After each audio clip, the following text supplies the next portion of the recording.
İnsan, ekonomi politikalarının hem hedefi hem de konusudur.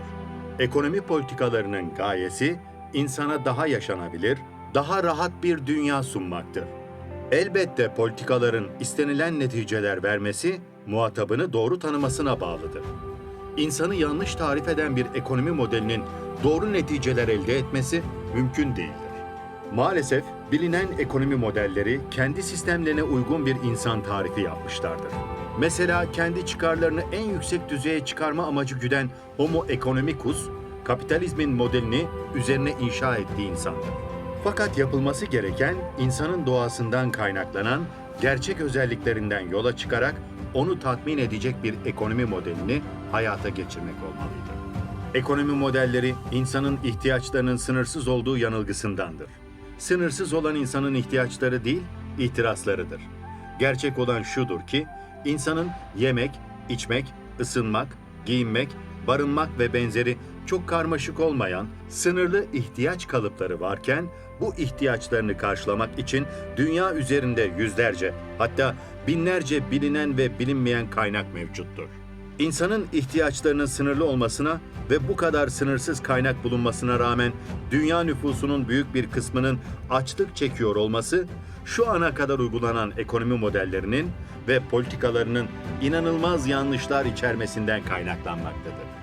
İnsanla ilgili bir diğer konu da bireylerin davranışlarının hangi şartlarda ve ne derecede toplum çıkarlarına katkıda bulunabildiğidir.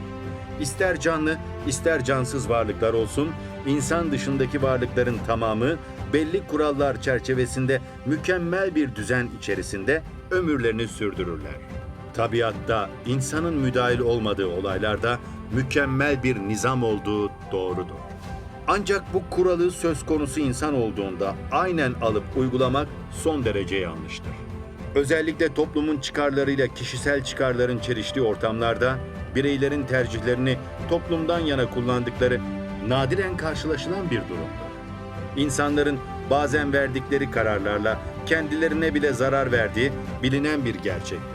Kendisine bile zarar verebilen insanın toplumsal olaylarda her zaman toplumun yararına adım atacağını söylemek herhalde işin doğasına aykırıdır.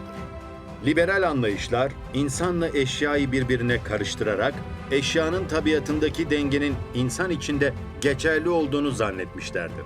Ancak yaratılışı itibariyle insan kendi içerisinde sürekli bir mücadele ve değişim içerisindedir.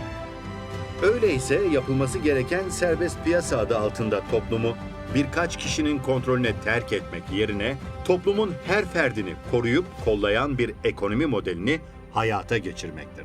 Güçlünün karşısında zayıfın korunmadığı bir ortamda sonuçta tüm ekonominin zarar görmesi kaçınılmazdır. Dikkat edilirse monopol piyasalarda istenilen verimin elde edilememesinin sebebi de bireysel tercihlerin toplumsal çıkarların önüne geçmesidir. O halde çözümün anahtarı bir ekonomi sisteminde bireyin ve toplumun çıkarlarının nasıl birleştirilebileceğinin ortaya konulmasıdır.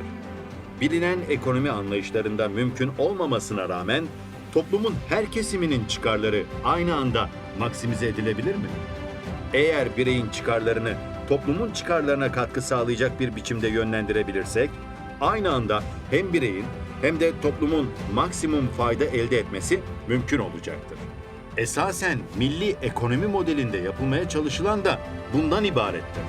Milli ekonomi modelinde insanlar hem tüketirken hem de üretirken topluma katkıda bulunacaklardır.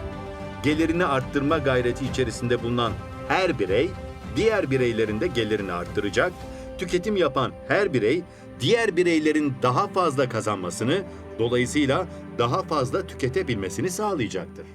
Mesela para kazanma hırsına sahip olan her bireyin bu talebi parayla para kazanma şeklinde değil de emeği devreye koyacak şekilde karşılandığı takdirde bireyin bu isteği aynı zamanda topluma fayda olarak yansıyacaktır. Aksi takdirde parayla para kazanıldığında toplumun diğer bireylerine ait olması gereken bir kazancın haksız yere bir bireye transferi söz konusudur. Görüldüğü gibi bireylerin topluma ve kendilerine ekonomik olarak zarar verebileceği adımlar bu modelde tam tersine faydalı bir hale çevrilmektedir.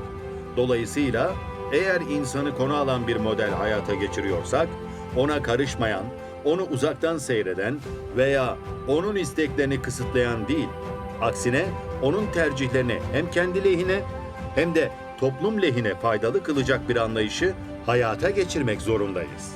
Sonuç olarak ekonomi kurallarını vaaz edenler, insanı ve toplumu tanıyıp, varoluş gaye ve maksadına göre toplumun huzuru ve düzeni için kurallar ihdas etmelidirler. O yüzden milli ekonomi modeli insandan ve insana ait özelliklerden yola çıkarak geliştirilmiştir.